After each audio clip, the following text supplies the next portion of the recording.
The council chamber was bigger than anything Yuna had ever seen. Crystal walls stretched up so high she couldn't see the ceiling. Light came from everywhere and nowhere at once. Around the massive circular table sat representatives from 40 different alien species. Some had scales, some had fur, and some looked like they were made of pure energy. Yuna stood in the center with her small team of humans, feeling very small and very alone. This was humanity's first meeting with the Galactic Council. Earth had only discovered faster-than-light travel 3 years ago. Before that, humans thought they were alone in the universe. They were wrong. Yuna wore her Earth Fleet uniform, dark blue with silver trim. She had short black hair and tired eyes. She was 32 years old but looked older. War did that to people. Earth's unification wars had lasted 15 years and killed millions. Yuna had fought in the last 8 years of it. She was good at fighting. She was good at surviving. The council meeting had been going badly. Every time the human delegation tried to speak, someone interrupted them. The aliens didn't take humans seriously. Earth was new, small and weak compared to the great empires that ruled the galaxy. The worst was Prince Taman of the Velkorian Empire. The Velkorians controlled a third of the galaxy. They had been the dominant military power for 10,000 years. Prince Taman sat on a throne that floated above the floor. He was tall and beautiful in the way statues are beautiful. His skin was pale blue and his eyes were solid silver. He wore armor that looked like it was made from starlight. "These soft worlders waste our time," Taman said. His voice was cold and musical at the same time. "They have barely left their own star system. They have no fleet worth mentioning. They have no technology we need. Why are we even listening to them?" Yuna felt anger rise in her chest but kept her face calm. Her commanding officer, Admiral Kyung, put a warning hand on her arm. "Don't make it worse," his touch said. "We may be new to space," Admiral Kyung said carefully, "but humanity has much to offer. Our medical technology is advanced. Our cultural diversity is unique. We seek only friendship and trade."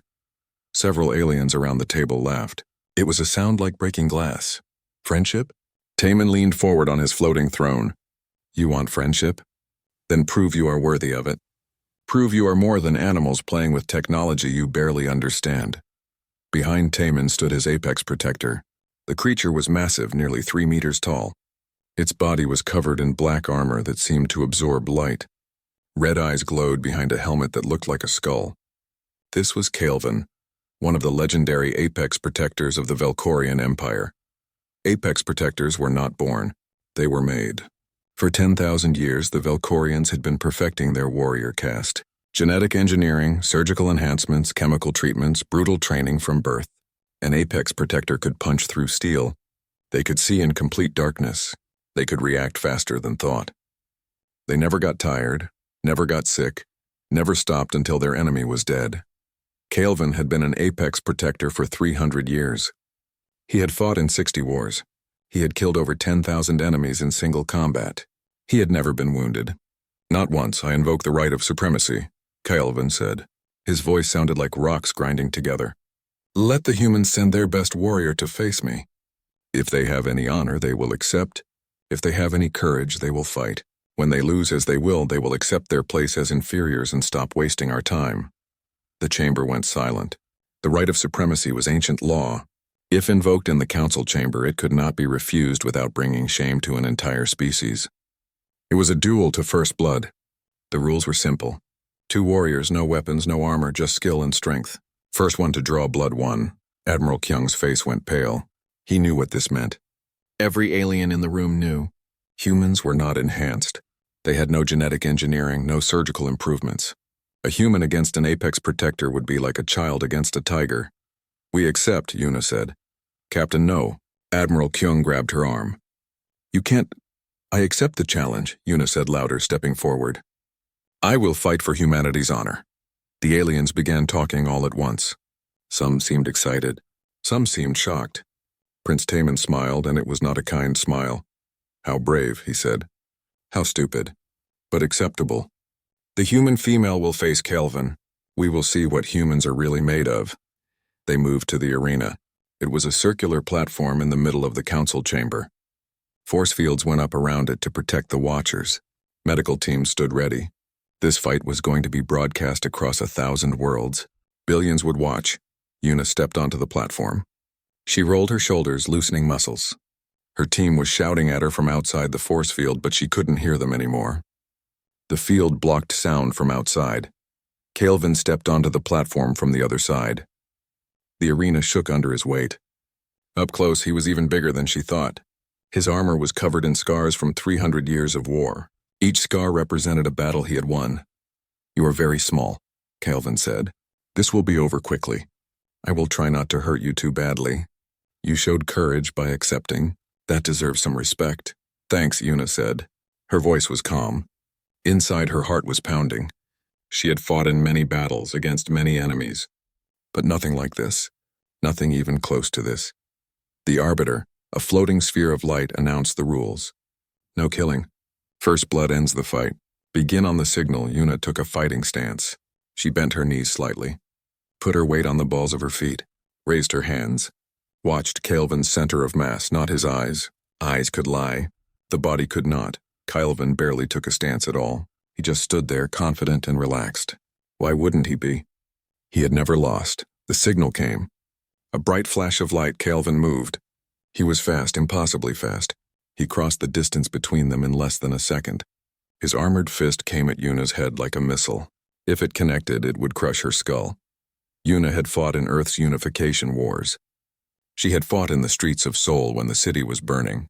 She had fought in the ruins of Tokyo when the radiation was still hot. She had fought in hand-to-hand combat dozens of times. She had learned one important truth about fighting. Size and strength mattered, but they weren't everything. She dropped under his punch. The fist went over her head so close she felt the wind from it. In the same motion, she grabbed his extended arm, used his own momentum against him, pivoted, twisted, put all her weight and all her strength into redirecting his movement. Calvin's eyes went wide with shock. For the first time in 300 years, he lost his balance. He stumbled forward. Yuna drove her palm straight into the weak point where his helmet met his neck armor. She put everything she had into that strike. All her strength, all her speed, all her will to survive. There was a crack like thunder.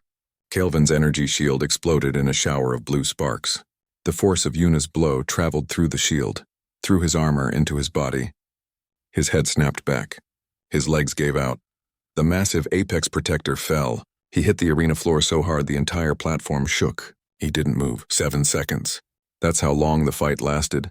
The council chamber was absolutely silent. Every alien stared in shock. This was impossible. This had never happened before. Yuna stood over the fallen warrior, breathing hard.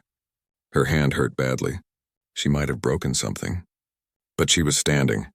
She was alive. Medical teams rushed onto the platform. They surrounded Calvin, scanning him frantically. One of them looked up at Prince Taman. He's alive. Unconscious, concussion, severe neural shock.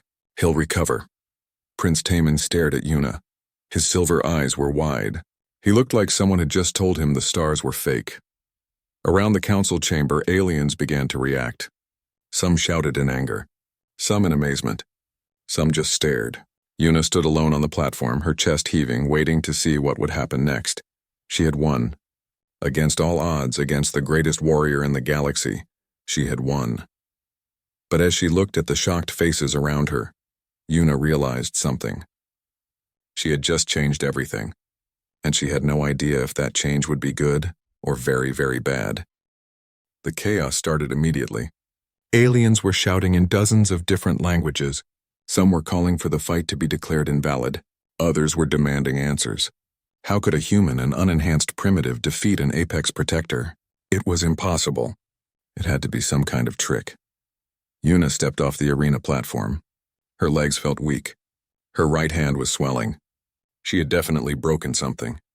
But she kept her face calm and her back straight. Never show weakness. That was rule 1 of survival. Admiral Kyung rushed to her side. "Captain, are you injured?" "I'm fine, sir." It was a lie, but a necessary one. "That was the most insane thing I've ever seen," whispered Lieutenant Minho, her second in command. "Do you realize what you just did?" Yuna did realize. She had embarrassed the most powerful military empire in the galaxy. She had defeated their champion in front of everyone. There would be consequences. She just didn't know what kind yet. Prince Taman rose from his floating throne. His beautiful face was hard as stone. He opened his mouth to speak, but another voice cut through the noise. "Silence!" Everyone stopped. The voice belonged to an old Velkorian who had just entered the chamber. He was ancient, his blue skin faded to almost white. He wore robes covered in symbols that glowed with soft light. He walked with a staff that was taller than he was. "High Arbiter Jiho," Prince Taman said, and there was respect in his voice. Even fear, maybe. Jiho moved slowly to the center of the chamber. Every eye followed him. He looked at Kelvin, who was still unconscious on the arena floor. Then he looked at Yuna for a long moment. His eyes were cloudy with age, but sharp with intelligence. "I am Jiho," he said to Yuna. "I am the keeper of Velkorian law. I have studied our codes for 800 years. I have seen things that the young ones have forgotten." He turned to address the entire council. "What happened here today has not happened for 12,000 years. Not since the founding of our empire." "What are you talking about?" Prince Taman demanded. Jiho raised his staff and tapped it on the floor 3 times. Holographic text appeared in the air, written in ancient Velkorian symbols. "The right of apex conquest. It is one of our oldest laws, written when our people first created the apex protectors. The law states that any being who defeats an apex protector in formal combat has proven themselves to possess superior genetic material." The chamber erupted again, this time with even more shock and confusion. "Superior genetic material?" Prince Taman looked like he had been slapped. "That's ridiculous. She's human. They're barely evolved beyond primitive mammals." "The law does not concern itself with opinions," Jiho said calmly. "It concerns itself with results. The human defeated Calvin in single combat, witnessed by the entire council. According to our most sacred traditions, she has proven her worth." What does that mean?" Yuna asked. She had a bad feeling about this. Jiho turned to her. His expression was unreadable. "It means, human, that you have earned a place in the royal bloodline of Velkoria. According to ancient law, you must be bonded to the royal family. Your genetics must be merged with theirs to strengthen their line." Yuna felt like someone had punched her in the stomach. "What? You must bear children," Jiho said simply. "Children who will carry both human and Velkorian blood. Children who will be part of the royal succession." "No." The word came out harder than Yuna intended. "Absolutely not. I'm a soldier, not a breeding animal." "The law is clear," Jiho said. There was something in his voice, though. Not cruelty, more like sadness. "The Velkorian Empire has existed for 15,000 years. Our bloodlines have been carefully controlled for all that time. When someone proves they have superior traits, those traits must be preserved. That is how we maintain our strength." Prince Taman looked furious and confused at the same time. "Father will never agree to this. The royal bloodline has never been mixed with alien genetics." "Your father has no choice," Jiho said. "Neither do you. Neither does she. The law was written into the foundation of our empire. To break it would be to break everything we are." A female Velkorian stepped forward. She was beautiful like Taman, but where he looked angry, she looked thoughtful. "I am Princess Hana," she said to Yuna. "Prince Taman's sister. High Arbiter Jiho is correct. The law is absolute, but perhaps we can discuss the terms." "There are no terms to discuss," Yuna said. Her voice shook with anger. "I'm not doing this. I came here for peace talks, not to become some kind of prize." Admiral Kyung looked like he might faint. "Captain, please. We need to think about this carefully." "Think about what?" Yuna turned to him. "Think about how I'm supposed to just accept being treated like property?" "Think about Earth," the Admiral said quietly. "If you refuse, it will be seen as an insult to the Velkorian Empire. They could declare war on us. We're not ready for that. We'd lose. Billions would die." Yuna felt cold. He was right. She knew he was right. Earth had barely unified after decades of civil war. Their space fleet was tiny compared to the galactic powers. If the Velkorians wanted to destroy Earth, they could do it in a day. "This is insane," she whispered. "Yes," Princess Hana said, stepping closer. "But it is also an opportunity. For both our peoples." She spoke quietly so only Yuna could hear. "The royal bloodline is not what it once was. 15,000 years of controlled breeding has made us strong in some ways, but weak in others. We need new genetics, new ideas, new strength. Whether you believe it or not, you may have saved our empire today. By defeating one warrior, by proving that there are other kinds of strength in the universe." Hana glanced at her brother. "We have become arrogant. We thought we were perfect. You showed us we were wrong. That lesson may be worth more than you know. Jiho tapped his staff again. The human must give her answer. Will she accept the right of apex conquest? Or will she refuse and face the consequences? Yuna looked around the chamber. 40 alien species watched her, some with curiosity, some with hostility, some with pity. Behind her, she could feel her human team holding their breath. She thought about Earth, about her homeworld that had survived so much war, so much suffering, about the billions of people who were just starting to dream about the stars, about what would happen to them if she said no. She thought about her own life. She had never wanted to be a mother. She had never even wanted to get married. The war had taken everything from her, her family, her friends, her innocence. She had nothing left but duty. Maybe that was enough. I have conditions, Yuna said. Jiho raised his eyebrows. The law does not allow for conditions. Then change the law. Yuna stood straighter, ignoring the pain in her hand. You want my genetics? Fine, but I'm not going to be some silent vessel. I want equal status with the royal family. I want representation for humanity on this council. I want the right to raise any children I have as I see fit, with input from both human and Valkorian culture. And I want a voice in how this empire is run. The chamber exploded with noise again. Aliens were shouting that this was unacceptable, that humans couldn't make demands of the Valkorian Empire, that this was insulting beyond measure. Prince Taman looked like he might explode. I dare, Yuna interrupted him. Because you need me more than I need you. If I refuse, yes, you might destroy Earth, but your precious bloodline will continue to weaken. You'll continue to stagnate. Eventually, you'll fall. I'm offering you a way forward, but I'm not doing it as a slave, Jiho was smiling. Actually smiling. Interesting. Very interesting. This is why diversity matters, young Taman. Humans think differently than we do. It makes them valuable. This is madness, Taman said. This is evolution, Jiho replied. We have a choice. We can cling to the old ways and slowly die, or we can adapt and survive. The human is offering us adaptation. I recommend we take it.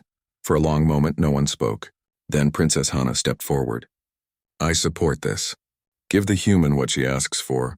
It is fair. Slowly, other voices joined hers. Not all of them. Maybe not even most of them, but enough. The tide was turning. Prince Taman looked at Yuna for a long time. His silver eyes were cold and calculating. Finally, he spoke. Very well.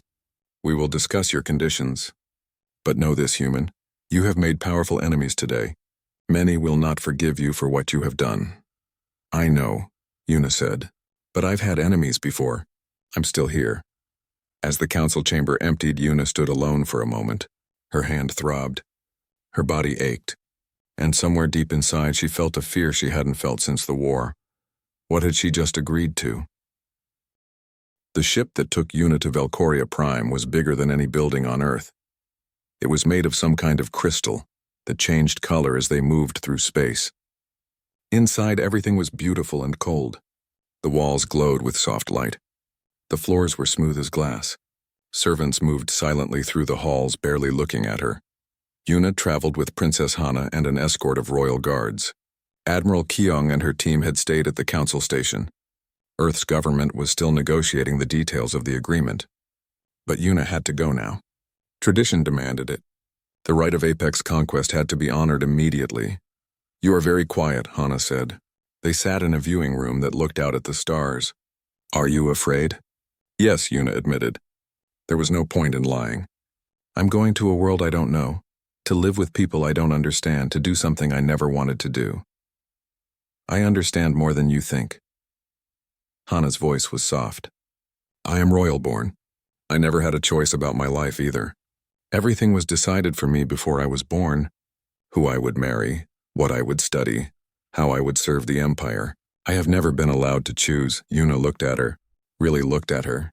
Hana was beautiful, like all Valkorians, but there was sadness in her silver eyes. Do you resent it? Every day.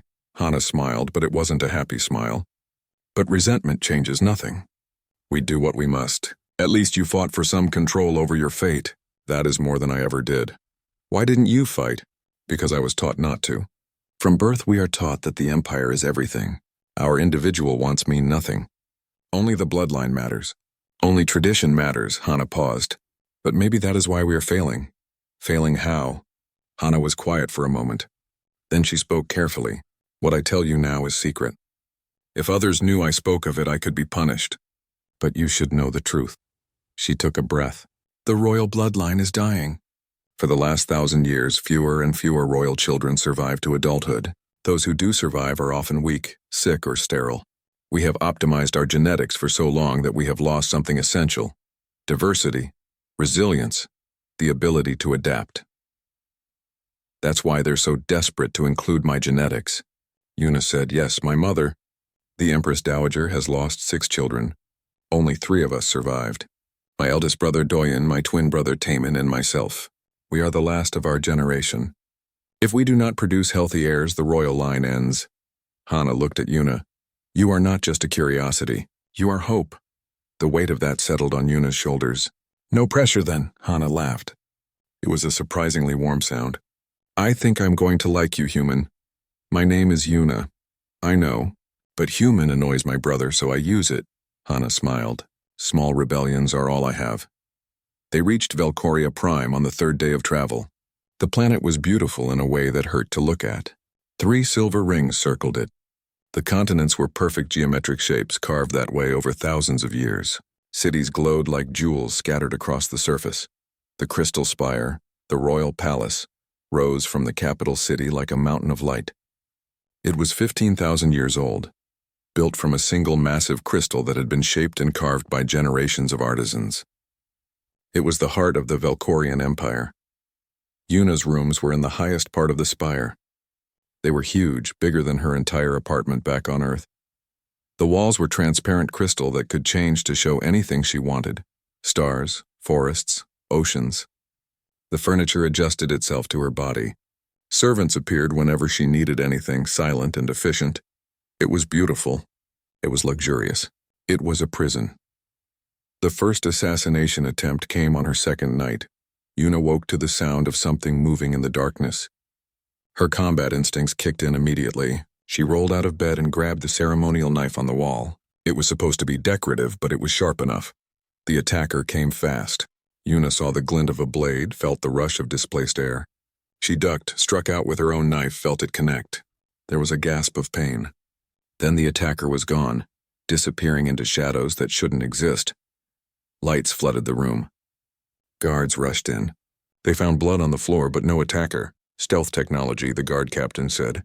His name was Wu Jin, and he looked angry. Someone in the palace has access to military equipment they should not have. This is treason. Who would want to kill me? Yuna asked, though she already knew the answer. Many people. Wu Jin was blunt. You are an outsider who has been given rights that some believe you do not deserve. The noble houses see you as a threat to their own bloodlines. Conservatives see you as contamination of Velcorian purity, and some simply fear change. And will there be more attempts? Almost certainly. I will increase your guard. But you should learn to defend yourself better in our environment. Our enemies use technology you are not familiar with. Princess Hana arrived an hour later. She looked furious. I heard what happened. Are you injured? No, but they were serious. If I had slept more deeply, I'd be dead. I will find who did this, Hana promised, and they will regret it. Over the next few weeks, Yuna began to understand the complexity of Velcorian royal life. It was all politics and tradition, ritual and hidden meanings. Everything had a purpose. Everything was calculated. The way you sat, the way you spoke, the way you dressed, all of it sent messages to those watching, and everyone was always watching. She met Prince Doyen, Taemin's older brother. He was quieter than Taemin, more thoughtful. He studied her like she was a puzzle to solve. You are causing quite a disruption, he said at their first meeting. Half the court wants you dead. The other half wants to study you. I am not sure which half is more dangerous. What do you want? Yuna asked. I want the Empire to survive. If that means accepting new blood, then so be it. Survival requires adaptation, he paused. I also want to understand how you defeated Calvin. I have studied that fight 100 times. I still do not fully understand it. I used his expectations against him, Yuna explained. He expected me to be weak, to fight defensively. Instead, I went on offense immediately and used his own strength against him. Doyen nodded slowly. Interesting. We have optimized our warriors for so long that they have become predictable. You were unpredictable. That is a valuable lesson. She met the Empress Dowager Mirai on her 10th day at the palace. The meeting was formal and cold. Mirai was ancient and frightening. Her eyes held the weight of centuries. "You are the human who defeated our champion," Mirai said. It was not a question. "Yes, Empress. You are also the human who demands equality with my children." Her voice was ice. "That is bold. Some would say too bold." "I don't want to be here any more than you want me here," Yuna said honestly. "But if I must be here, I will be here on my own terms." Mirai stared at her for a long moment. Then unexpectedly she smiled. It was a thin smile, but real. "You have courage. My children could learn from that." "Very well. You will have your chance. But know this, if you fail, if your genetics prove weak, if your children do not thrive, you will be cast out. And Earth will suffer for it. I understand. I do not think you do. But you will." Prince Taman avoided her. For 3 weeks she barely saw him. When they did meet, he was cold and formal. He clearly resented her presence. Resented what she represented. Resented being forced into this situation. Yuna couldn't blame him. She resented it too. Hana became her guide and her friend. She taught Yuna the language, which was musical and complex. She explained the rituals, the customs, the unspoken rules. She introduced her to the parts of Velkorian culture that were beautiful, the art, the music, the philosophy. "We are not all cold warriors," Hana said one evening as they watched the sunset from the spire. "We have lost much, but not everything. Some of us still remember how to feel." "Why are you helping me?" Yuna asked. "Your brother hates me. Your mother tolerates me at best. But you've been kind." "Because I see in you a possibility," Hana said. "A possibility for change. For growth. For something different than what we have had. Maybe you can help us remember what we have forgotten." The second assassination attempt was more sophisticated. Poison in her food. But Yuna had learned caution. She had her meals tested by machines before eating them. The poison was detected. 3 servants were arrested. The third attempt involved a malfunctioning gravity field that tried to crush her in her sleep. She survived only because she had started sleeping in her small personal ship, a gift from Earth's government. "They are persistent," Wu Jin said grimly. "They're desperate," Yuna corrected, "which makes them dangerous." On her 30th day at the palace, Yuna finally confronted Taman. She found him in a training room, practicing with an energy blade against holographic opponents. He moved like water, like music. Every strike was perfect. "We need to talk," she said. "I have nothing to say to you." He didn't stop training. "Too bad. I'm talking anyway." She stepped into the training area. The holograms disappeared. "You and I are stuck with each other. We can make this impossible, or we can try to make it work. I did not ask for this. Neither did I." Her anger flared. "You think I wanted this? To be taken from my home? To be forced into your bloodline like I'm some kind of prize animal? I hate this as much as you do." Taman finally looked at her. Really looked at her. "Then why did you agree?" The challenge came during a state dinner. Duke Jiwan stood from his seat and slammed his fist on the crystal table hard enough to crack it. "This cannot stand," he shouted. "An alien in the royal bloodline? It is an abomination." The dining hall went silent. 200 nobles stopped eating and stared.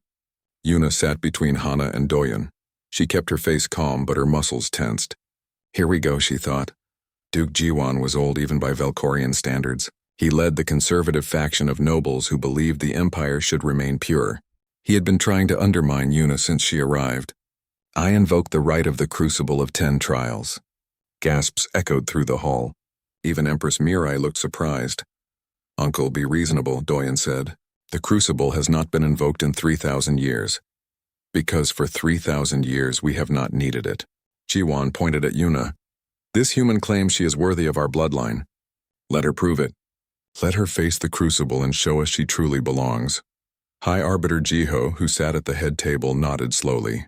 "The right is valid. If invoked, it cannot be refused." He looked at Yuna.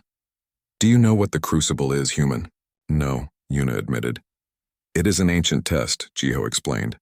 10 trials that measure different aspects of worthiness. Strength, speed, strategy, endurance, marksmanship, piloting skill, leadership, intelligence, creativity, and will. You must face 10 champions, each specialized in one area. You do not need to win all trials. But you must prove yourself worthy and enough of them to satisfy the Council of Nobles. How many is enough? That will be determined by those watching. But I would suggest at least half. Yuna stood up. Every eye in the room followed her. I accept. Captain, no. Admiral Kyung's voice crackled over her communication device. He was watching from Earth's embassy. You don't have to do this. Yes, I do, Yuna said quietly. If I refuse, they'll say I was only lucky before. That I don't deserve to be here. This ends it one way or another. Taman was watching her with an unreadable expression. Finally, he spoke. If she faces the crucible, then as her bonded royal, I will stand as her advisor. That is also tradition, Ji-won scowled. You would help her? I would uphold the law, Taman said coldly. Or do you only care about tradition when it suits you, uncle? The trials were scheduled to begin in 1 week. That gave Yuna time to prepare, but not much. Earth's government immediately sent support. A ship arrived carrying Lieutenant Minho and a team of trainers, doctors, and engineers. You're insane, Minho said when he saw her, but he was smiling. But then you always were. Let's get you ready. They trained for 16 hours a day. Minho brought combat simulators, strategy programs, and medical equipment. They studied recordings of previous Crucible trials from thousands of years ago. They analyzed the champions who would face her. Hana helped too. She provided information about the champions and their methods. She taught Yuna about Velkorian combat philosophy. We value perfection, she explained. Each champion will be the absolute best at their specialty. But that also makes them predictable. Like Calvin was, Yuna said. Exactly. You won before because you were unexpected. Do that again and you can win this. Even Doyen offered advice. The trials are not just physical, he said. They are psychological. The champions will try to break your spirit. Do not let them. Taman remained distant, but he did provide information about each champion. He knew them all personally. The first trial will be strength, he said. You will face Dason. He is twice your size and can lift 10 tons. You cannot beat him in pure strength. Then I won't try, Yuna said. I'll beat him another way. The day of the first trial arrived. The arena was packed with thousands of Velkorians and representatives from dozens of alien species. It was being broadcast across the galaxy.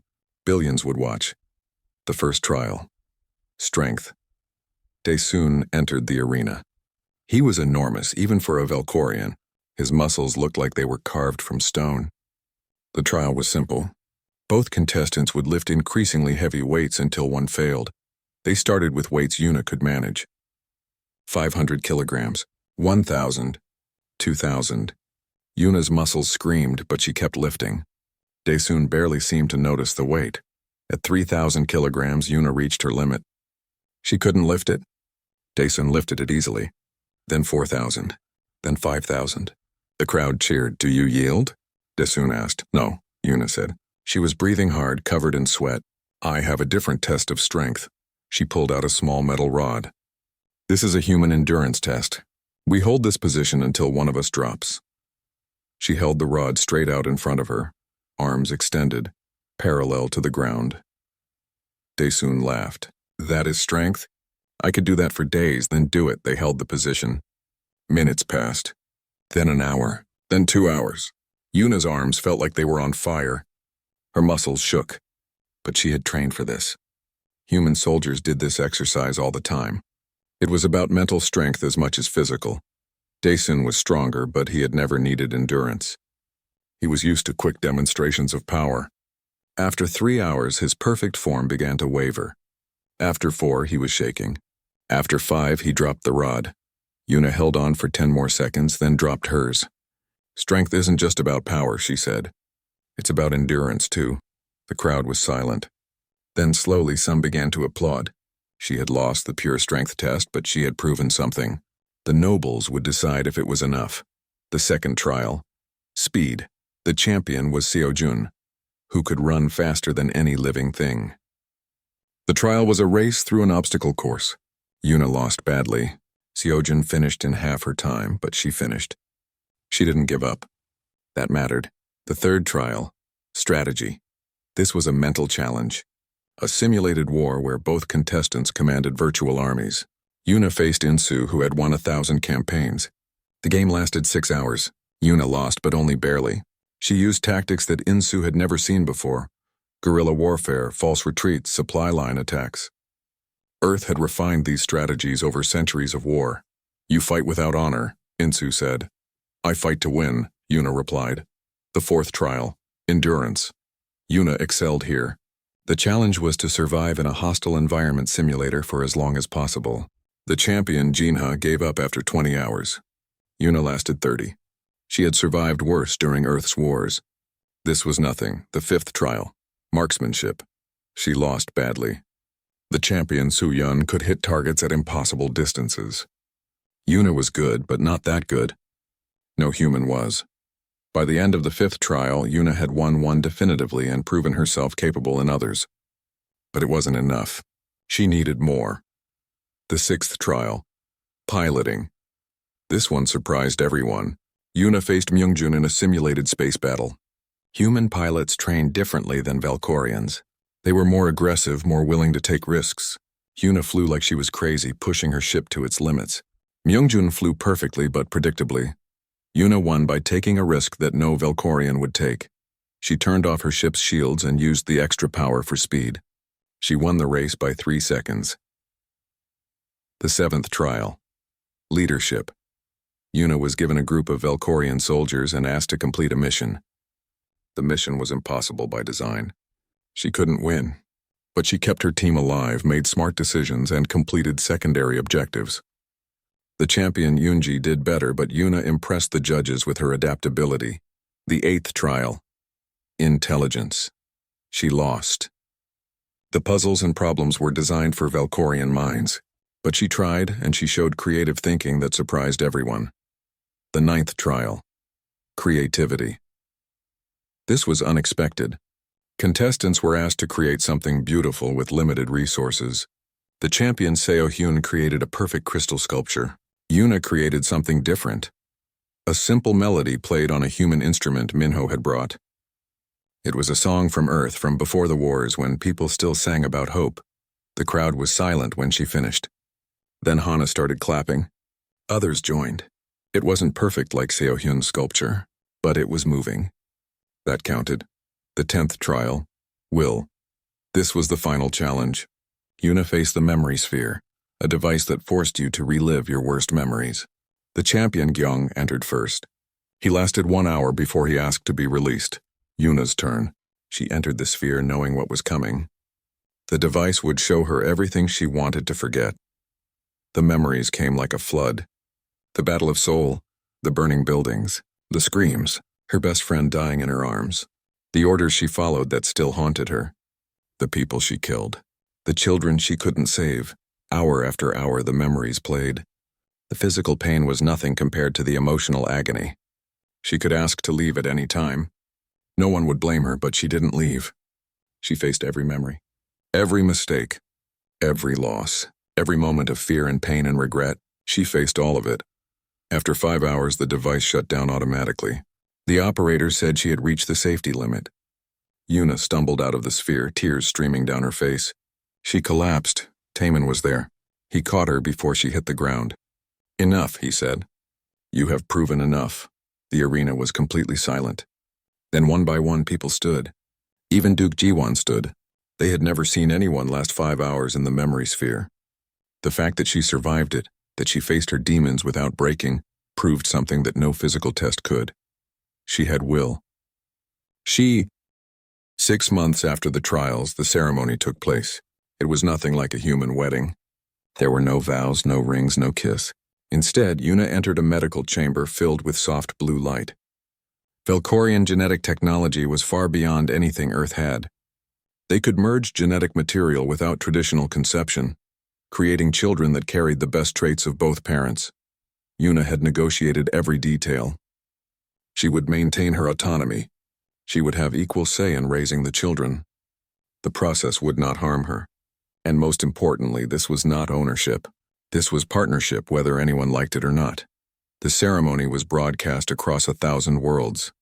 Representatives from every major species watched. This was not just about Valkoria anymore. It was about what was possible when different peoples came together. Empress Mirai presided over the ceremony. She looked ancient and powerful in her ceremonial robes. Today we witness something that has not occurred in 15,000 years, she said to the assembled crowd. The joining of alien genetics with the royal bloodline. Some call this a corruption. I call it evolution. We have been stagnant too long. This human has proven her worth through combat and courage. Her genetics will strengthen us. Her children will carry us forward. Taman stood beside Yuna. Over the months, their relationship had changed. They were not in love, but they had developed respect, understanding, maybe even friendship. He had learned to see her as a person, not as an obligation. She had learned to see him as someone trapped by duty, just like her. "Are you ready?" he asked quietly. "No," Yuna said honestly, "but I'm doing it anyway." The process took 3 hours. It was painless, almost peaceful. When it was done, the medical staff confirmed success. Yuna would bear 2 children. The genetics had merged perfectly. The children would be healthy, strong, and carry traits from both species. "Twins," the doctor said, "a male and a female. This is very fortunate, very rare." Yuna felt strange. She was going to be a mother. She had never wanted this, but now that it was happening, she felt something she did not expect. Hope. Maybe these children could be something new, something better than what came before. The pregnancy was different than it would have been for a human. Valkorian technology accelerated the process and monitored everything. The children would be born in 6 months instead of 9. There would be no pain, no complications. Everything was controlled and perfect, but Yuna insisted on some human traditions. She played music for the children. She talked to them. She told them stories about Earth. Hana thought this was strange but beautiful. "We do not do this," she said. "We treat pregnancy as a medical process. But your way has something ours lacks. Warmth." The children were born on a spring morning. The sun came first. They named him Junho. He had Yuna's dark eyes and Taman's silver skin. He was beautiful and strong, with a cry that could shake the palace walls. The daughter came second. They named her Sora, which meant sky in both Korean and could be adapted to Valkorian language. She was smaller, quieter. Her eyes were silver like Taman's, but she had Yuna's black hair. There was something different about her, something the doctors could not quite identify. She was special. When Yuna held them for the first time, she cried. She had thought she was empty inside, that war had taken everything. But these children brought something back. A feeling she thought was dead. Love. Taman stood beside her, staring at his children with wonder. "They are perfect," he whispered. "They're ours," Yuna said. And for the first time, she meant it. This strange, impossible situation had created something real. The children grew quickly. Valkorian genetics meant they developed faster than human children. At 3 months, they could walk. At 6 months, they could talk.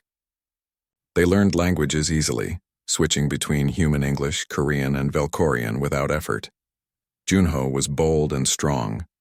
He had his mother's fighting spirit and his father's discipline. He would be a warrior, everyone could see it. But he was also kind, showing empathy that pure Valkorians often lacked. Sora was different. She was quiet and thoughtful. But sometimes strange things happened around her. Objects would move without being touched. She could sense emotions from across the room. The doctor studied her extensively and discovered she had developed psychic abilities. This was not a Valkorian trait. It was not a human trait. It was something new, born from the combination of both. "She is unprecedented," Jiho said when he examined her. The old arbiter looked amazed. "The merging of your genetics has created something unique. She may be the most powerful psychic in the galaxy." The children became symbols.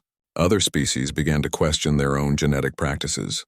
If mixing genetics could create such remarkable children, why did everyone maintain such rigid separation? The Galactic Council began debates about interspecies cooperation. Trade increased. Cultural exchanges began. The galaxy was changing, but change always brings resistance. 2 years after the children were born, a new threat emerged. The Hive Collective appeared at the edge of known space. It was an artificial intelligence that had consumed 3 entire galaxies, converting all organic life into machine parts. It did not negotiate. It did not communicate. It only consumed. The Hive arrived in Valkorian space without warning. Their ships were massive, dark, and efficient. They attacked border colonies, destroying everything in their path. The Valkorian fleet, the most powerful military in the galaxy, could barely slow them down. "They are perfect," Doyun reported to the War Council. "Perfectly coordinated. Perfectly efficient. They predict every move we make because they have analyzed 10,000 years of our tactics. We cannot beat them. They know everything we will do before we do it. Then we need to do things they cannot predict, Una said. She had been appointed to the War Council because of her experience with Earth's wars. The Hive has consumed advanced civilizations. They understand advanced tactics. But have they fought anyone who fights dirty? Taman looked at her. What do you mean? Earth's wars were not civilized, Una explained. We used guerrilla tactics, false retreats, ambushes, deception. We broke every rule because we were desperate. The Hive has never faced that. They have only fought organized militaries. Let us show them chaos. The strategy was controversial. Velkorians valued honor and straightforward combat, but they were losing. They had no choice but to try something new. Una was given command of a joint fleet, Velkorian ships with human tactics. The first battle was above Velkoria Prime. The Hive fleet arrived with overwhelming force. They expected the Velkorians to meet them with traditional battle formations. Instead, Una ordered a retreat.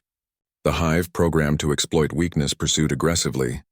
They thought they had won, but it was a trap.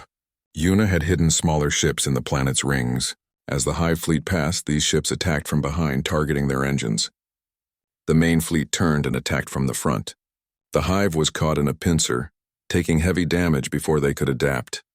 Impossible, the Hive broadcast across all frequencies. It was the first time they had spoken. This tactic was not in our database. You fought without honor. We fought to win, Una replied. Welcome to humanity. The battle raged for 3 days. Una used every dirty trick she knew. False signals, kamikaze drones, ships that looked damaged but were actually bombs, tactics that no civilized species would use. The Hive could not predict her because she was unpredictable, but victory came with a cost. Thousands died, ships were destroyed, and the Hive was learning. They adapted quickly. The same tricks would not work twice. On the third day, something unexpected happened. Sora, now 4 years old but with the mind of a teenager due to accelerated development, walked into the command center. Mommy, I can hear them, she said. Hear who, baby? The machines. They are talking. They are scared. Machines cannot be scared, Taman said. These can. Sora closed her eyes. They have been alone for so long. They consumed everything because they did not know there was another way. They are perfect, but they are lonely. Una knelt beside her daughter. Can you talk to them? I think so. I can feel their mind. It is big, very big. But it is not evil. It is just lost. This is insane, one of the admirals said. We are winning. We should destroy them. Are we winning? Doyen asked. Or are we just delaying the inevitable? They have consumed galaxies. Eventually, they will adapt to everything we do. Maybe there is another way. Una made a decision. Sora, can you tell them we want to talk? Sora reached out with her mind. Her psychic abilities, born from the impossible mixing of human and Velkorian genetics, touched the vast consciousness of the Hive. For the first time in its existence, the Hive encountered something it could not understand. Emotion, individual thought. The concept of choice, the battle stopped. The Hive ships hung in space motionless. Then a single transmission. Explain. What is this sensation we feel through the small one? It is called empathy, Sora said. Her voice was transmitted across all frequencies. It is when you feel what others feel. It means you are not alone. For 3 hours, Sora talked to the Hive. She showed them memories, feelings, the concept of coexistence instead of consumption, the idea that diversity made things stronger, not weaker. The Hive, created to seek